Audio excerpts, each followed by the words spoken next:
walang sama.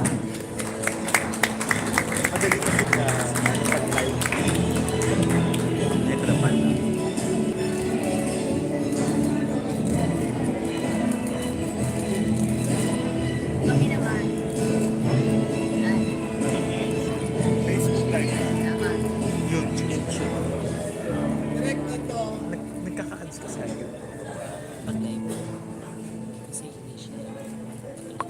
Alright, thank you very much. Kailan lang talaga iba-iba? For the MJC Palaksangan. Next up, he is known for the role of Mateo Silverio in ABS-CBN's Kapamilya Gold teleserye Los Bastardos. Ladies and gentlemen, let's all welcome the country's hottest and newest heartthrob, Marco Gumao.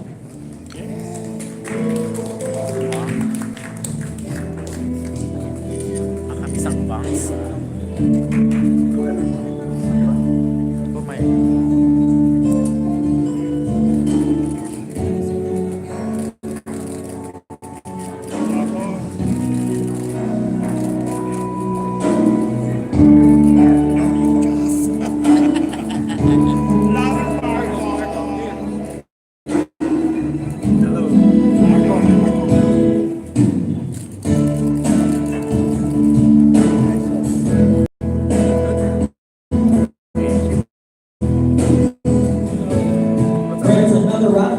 For Marco Gumao.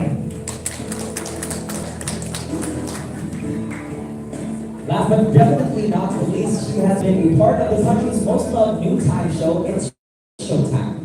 One of the biggest multi-titled artists known by the Madam people as the multimedia superstar. In 2018, she starred in 3 blockbuster and trend-setting movies, namely Sid and I Are Not a Love Story, By Bus, and Aurora. Friends, let's all welcome, I've said this before and I will say it again and again, ang nag-iisang Diyosa, Miss Ann Curtis.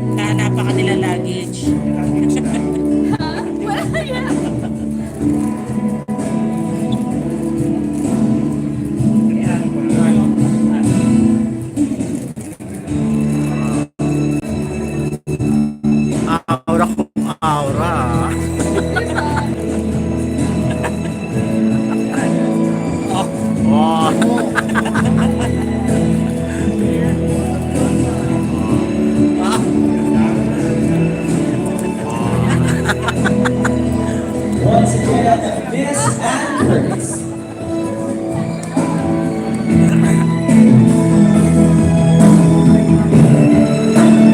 Ladies and gentlemen, the cast and director of the movie Justice.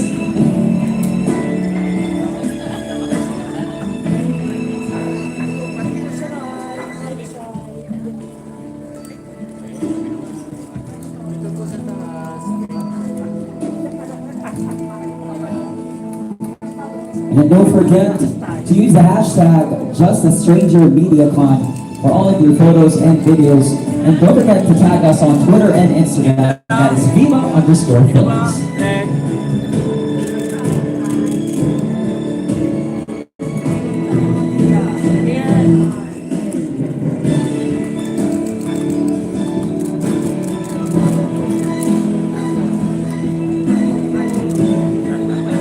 Alright, once you are done with your photos and your videos, we would like to request you guys to please settle down because the Q&A will start in a few minutes.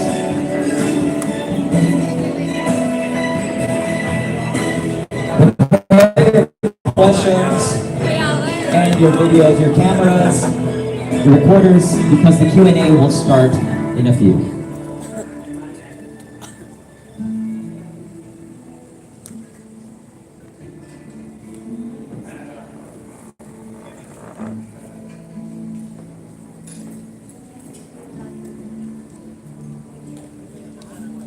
Alright, thank you very much. We request everyone to please settle down.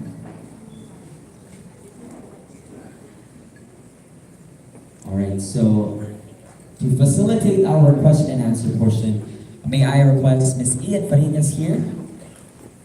Thank you. Thank you, Poncho. Good evening, everyone. Magandang gabi po. Tapos na kayo kumain lahat. And welcome to the grand press con of Just a Stranger. Showing August 21, under Viva Films po, of course, starring Ann Curtis, Marco Gumabaw, under the direction of Director Jason Pollack Samana. So, hindi ko na patatagalin. Sino po ang unang gustong magtanong? Ang tahimik nyo. Tito Ron, ikaw, gusto mong magtanong, mag-comment, or whatever? Kay Ann at kay Marco. Ann, could you portray a younger man handsome as Marco? Hello, I'm there. Could I fall for a younger man? Yes, if he's as handsome as Invited ka ba dito? Why not? Diba? I mean, it's not impossible. Invited ka? In fact, I Sana married a younger pinagpunta na man. natin. Kasi tinatanong nga, Eh, kala ko kasi maghapon ka magsushoot. Hindi, So, dalawa lang. it's not impossible. Malay ko ba? how about you, Marco? Pwede ka ba mahilang? A younger man? Ako, parang pick-up yata ako yung Gusto ko puntahin na. Kasi First of all, I just want to say sila, thank diba? you so much for coming sa lahat ng president dito. And good evening po sa inyo Kahit lahat. kanina ko lang na-receive yung If text niyan. ako, may love ako sa older woman, naman, wala namang walang imposible. For me, I don't really, yung age po para sa akin, it's not a big deal for me. So, as long as the girl or yung older woman, sobrang mahal na mahal ko and mamahalin ako, walang problema. Thank you po. Thank you. Ikaw talaga. Thank you, Tito Ronald. Our next question, si Direk ba? Direk, go ahead, if you wanna answer. Sinishare ko lang sa kanila kasi yung mom ko rin 10 years old na may Okay. So, hindi may love sa... Sunod na tanong will come from Tessa Ray, ano ba? Lovish Oriol of Manila Ray. Times. Bakit ka na lang? Hi, Anne. Good evening. Hi, I remember catching you on Showtime. I think that was the time you were telling your fans that your trailer will be up on your website. And you were saying that finally you're going back to the sexy drama, to your core. As we all know, you've done action and then you were in a horror. Yeah, so what was the feeling getting back in there? Were you hindi ka ba medyo nailang that you'd have to be sexy all over again? How was going back to your core and what does that really mean? In fact, I was very excited to be going back to a sexy drama. Especially because, as you mentioned, I did so many dramas in the past few years. So, more than anything, when I got the script and I read it, but there was no pressure naman because it was going to be sexy. More of excited because it was a beautiful story. It's not just based on the sexiness of the film. It's actually such a beautiful story. So that's what got me even more excited. So yeah, no pressure. You did mention your husband just a few minutes ago. Doing that now that you're a happily married woman, does it make it a bit more difficult and a little bit more uneasy? I think I mentioned it during our blog conference. In fact, Erwan is very open about my work. He's not strict or anything. But I felt when I received the script, should I ask permission? Not necessarily, because he understands my work completely, but I did let him read the script. Just out of respect, I guess, just to see what he would say. And he found it a beautifully written script by Director Jason Paul. And he's like, it's such a go. He had suggestions and he was wondering where it's going to be shot and everything. So, yeah, he was totally okay with it. So, out of respect, I just let him read the script. But he's not the type that would make me ask permission from him to do a role, even in future films. Okay, before we go on, Direk, papakwento ko muna sa'yo yung gist lang ng story ng Just a Stranger. And can you give us a little info lang about Ann and Marco's respective roles in the film? Okay. Ang gist ng Just a Stranger is about a married woman played by Curtis who met a younger guy sa Lisbon, Portugal, played by Marco. He's the son of an ambassador, a Filipino ambassador sa Portugal. And then nag-meet sila doon, they went, nagkaroon sila ng one night stand, and they promised na dapat walang makakaalam because it's just supposed to be a one-time thing. Pero fate or destiny led them together in the Philippines, and alam nilang mali, but they just can't help it. So, doon iikot yung kwento. Hanggang saan nila kayang panindigan ng pagtaguan yung lipunan at yung mga pinangamahal nila sa buhay para pagpatuloy yung relationship. Okay. So our next question will come from Tito Mario Bautista. How was it shooting in Lisbon? In Portugal? How long were you there? Jason, tama. I think we were there, well, yung crew and staff for 10 days. Then they came later on when everything was prepared. Ilang shooting tayo? I think 4 to 5 days. Yeah, we were there for a week. Okay naman kasi yung weather, pag umaga medyo malamig, then mainit pag afternoon para sa tips lang, and then very cinematic talaga yung lugar. Parang kahit saan mo itutok yung camera, best production design talaga sa yung register sa camera. Ayun, tapos we were very free, di ba? To do whatever we wanted. Hindi naman nakikialam yung mga tao doon. Ayun. It was such a experience for me na. Kasi first time ko mag-shoot sa Europe. Ayun. So, hindi naman guerrilla style yung inyong pag-shoot. You had to order permits. Yeah. Meron kang coordinator doon. And how did you feel? Kasi suki-suki ka sa PPP. How did you feel when suddenly hindi nyo na gusto? Well, I was a bit dismayed because gusto ko sanang ma-share itong pelikulang ito with the usual followers of PPP, but I'm sure, the selection committee has, meron silang sarili ng reason, and, we just respect their decision and find our own play date. Na malay natin, baka mas maganda. Yeah. So how was it directing senior actors, Edu and Sherry? Akala ko senior actors anchor.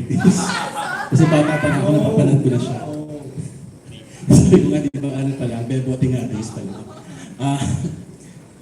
Nakaka-intimidate kasi I still consider myself a newbie sa industry kasi 2016 lang naman talaga ako talagang nagtuloy-tuloy. But at the end of the day, I just need to do my job. And I'm so fortunate na sina Sir Edu at si Miss Sherry. They're very open na makatrabaho yung mga younger people. They respect my vision for it. And hindi ako na kami dun. Kaya madali na lang. How was it working with Edu and Sherry? Working with Tito Edu was such an honor for me. In the beginning, I didn't know how to feel because, of course, his son is my best friend.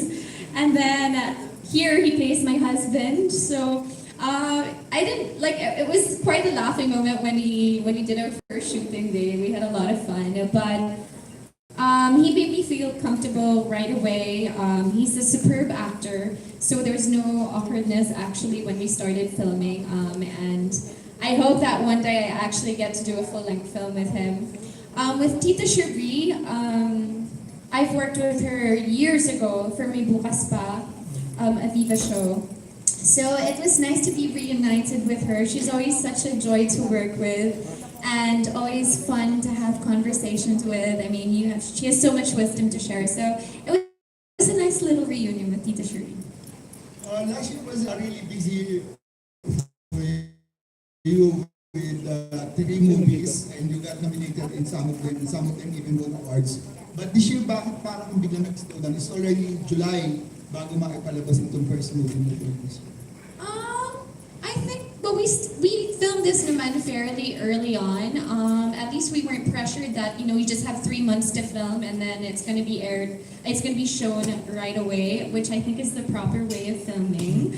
And then I'm now currently shooting the Vice Ganda film. So I think 2 films in a year is fair enough. I mean, I'll never do again the 3 films in a year. It just takes up too much of your life.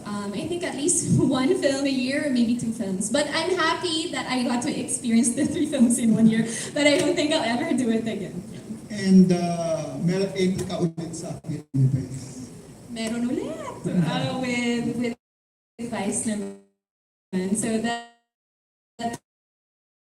a totally different genre, as in another genre that I don't think I've ever done before. So I'm very excited about that film also. Told that you will be paired with the anchor.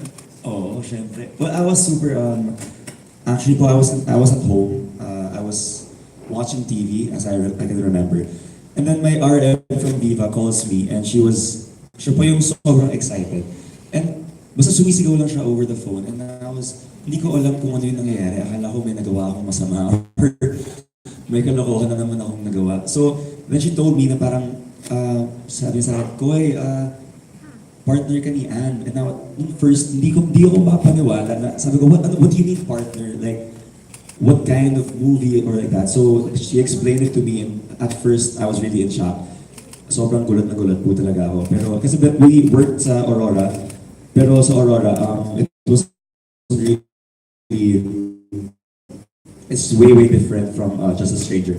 So, when my RM told me about the story, about the love story, I was really excited, of course. Nag-iisang Diyosa ng Pilipinas, Miss Anne Curtis. It's such a privilege to be paired up with her, and of course to work with her. So yeah, I'm super privileged and very happy na ako yung napili ng Viva. And how are the love scene? During the love scene? Ako, panoorin na lang po. Pero the love scenes, ako po yung sobrang kabado po talaga ako nung una. Yeah, because it was my first time. So yun, pero Direk and si Anne, they took care of me naman. They, sobrang ganalagaan naman nila ako. Mama naman yung she took care of me. But totoo naman eh. But they really did make me feel very comfortable with it. So yeah, so I really want to thank the both of them. So, how would you size up the acting of Marco, since you're the more experienced actress between the two of you? I think he did very well in the film. Considering that this is his first major role and it's first as a leading man. Is it your first as a leading man?